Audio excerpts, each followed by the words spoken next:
bahwa ini aku yang hari ini tidak sama dengan aku yang dulu kalian tidak anggap. Artinya orang-orang yang terperangkap dengan pengalaman buruk di masa lalu tidak akan menikmati kebahagiaan dia hari ini. Banyak juga orang terpenjara dengan masa depan. Semakin banyak ia tahu, semakin tajam terangkap analisisnya terhadap keadaan situasi di masa depan, semakin dalam rasa takutnya. Jangan dipenjara oleh masa lalu, apapun itu masa lalu. Jangan ketakutan dengan masa depan.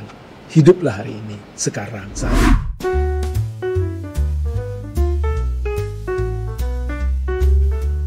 Jangan pernah meratapi momen yang telah berlalu. Biarkan waktu menyembuhkan luka yang pernah menyakiti. Jangan biarkan beban masa lalu menghantuimu. Biarkan hatimu ringan dalam cinta yang mengalir.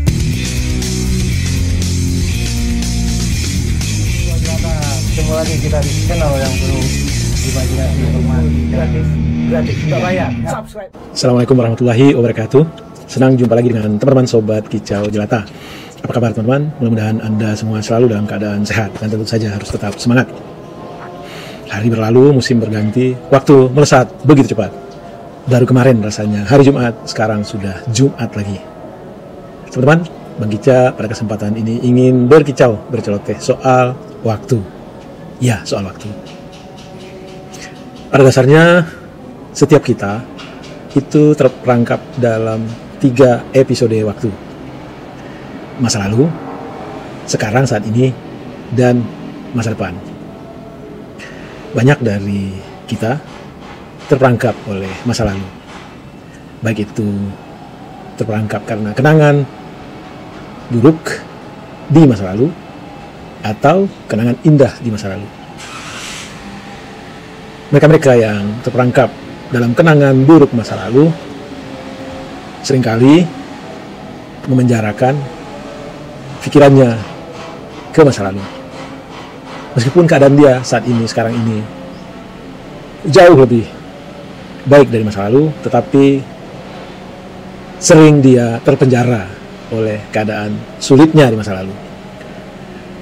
Dia sering berkeluh kesah atau bahkan dalam ekspresi aktualisasi diri untuk menutup kekecewaannya di masa lalu. Katakanlah misalnya banyak keinginan dia yang tidak bisa dipenuhi atau terpenuhi di masa lalu.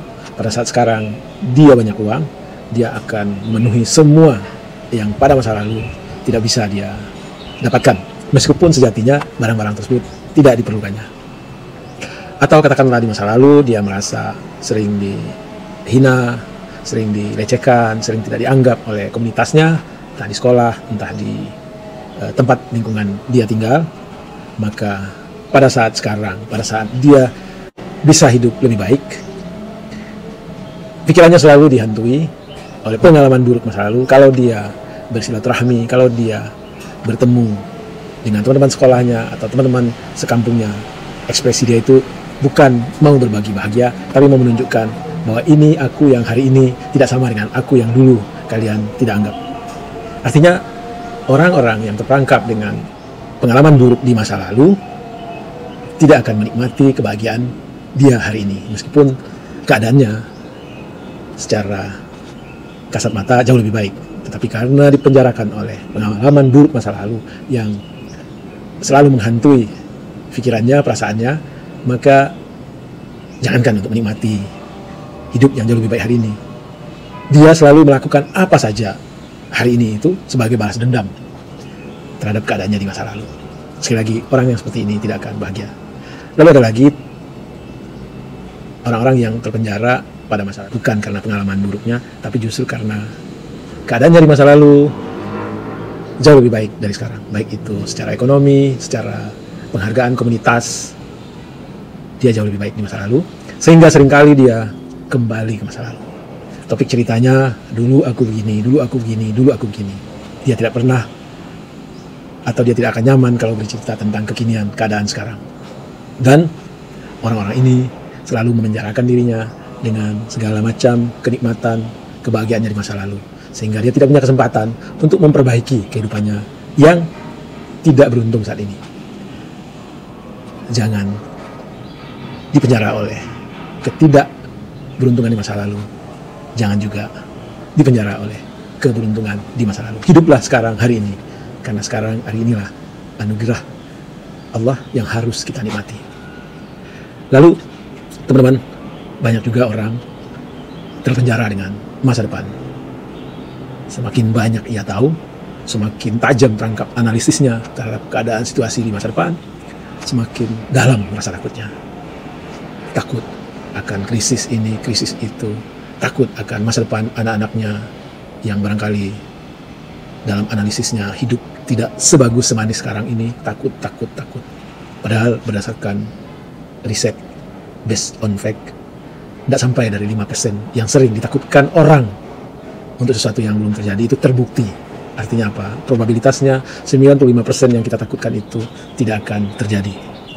Jadi teman-teman, jangan dipenjara oleh masa lalu, apapun itu masa lalu.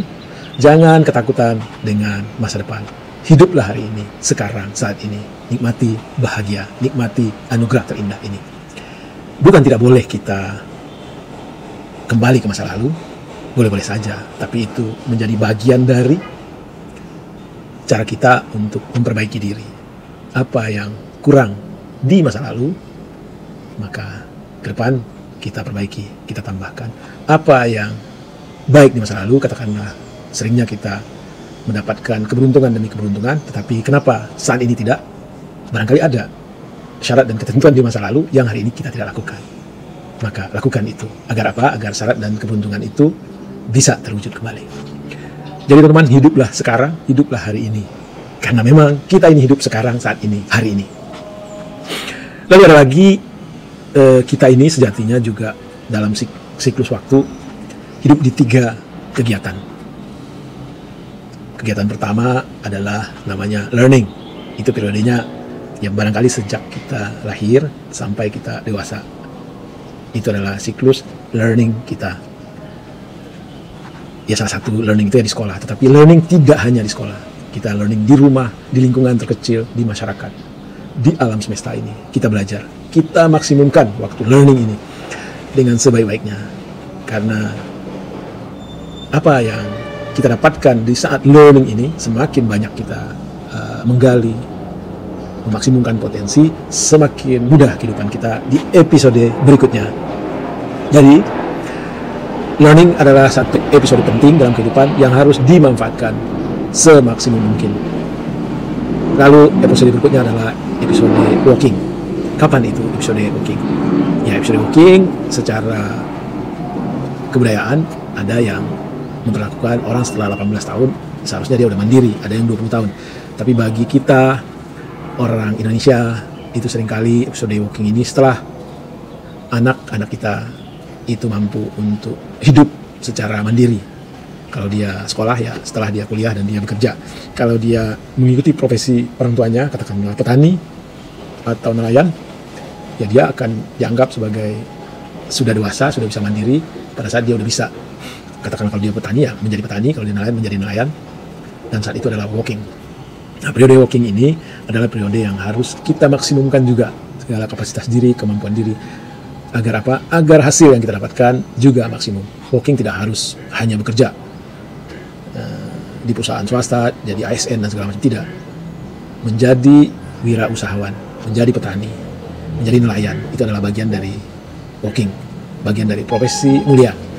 Maka manfaatkan waktu walking ini semaksimum mungkin, memberi yang terbaik sehingga result yang kita dapatkan juga terbaik. Sekali lagi, semakin kita maksimumkan diri pada saat periode learning, maka semakin banyak kemudahan yang kita dapatkan pada episode walking. Dan terakhir adalah siklus hidup kita ini, episode hidup kita ini, penggalan hidup kita ini adalah relaxing, resting. Kapan itu? Ya pada saat beban puncak kehidupan kita mengantarkan generasi penerus menjadi manusia-manusia mandiri, maka saat itulah kita bisa menikmati episode resting. Barang siapa yang pada episode walking, pada penggalan waktu walking, dia memaksimumkan dirinya bekerja, mengelola keuangannya dengan baik, berhemat, menabung, maka insya Allah pada episode resting, relaxing, dia akan nyaman, dia akan tenang. Pada episode relaxing ini, yang dalam bahasa anak sekarang itu adalah me time, waktu untuk kita memuhasabah diri, mempersiapkan diri untuk kehidupan setelah mati, waktu bagi kita untuk bersosialisasi dengan kerabat, teman-teman yang barangkali karena kesibukan keseharian kita pada saat kita di episode walking, jarang kita bersilaturahmi. Pada saat inilah waktunya. Waktu bagi kita untuk menikmati keseharian dengan cucu. Karena kalau anak-anak kan sudah punya dunia sendiri. Jadi semua kekurangan pada saat kita di episode walking, kekurangan waktu yang kita tidak bisa berikan full kepada anak kita, bisa kita bayar untuk cucu kita. Jadi kita punya kesempatan untuk bermain-main, bercengkrama dengan cucu kita. Demikian kicau pendek di hari Jumat ini tentang waktu, tentang bagaimana penggalan-penggalan episode yang harus setiap penggalannya, mulai dari learning, walking, relaxing atau resting, itu kita maksimumkan. Teman-teman, hidup hanya sekali, mari bikin berarti. Hidup hanya sesaat, ayo tebar manfaat. Terakhir, Bang Kicau ingin sharing sebuah lagu yang syairnya Bang Kicau tulis. Lagunya digenerate oleh artificial intelligence. Wassalamualaikum warahmatullahi wabarakatuh. Selamat mendengarkan.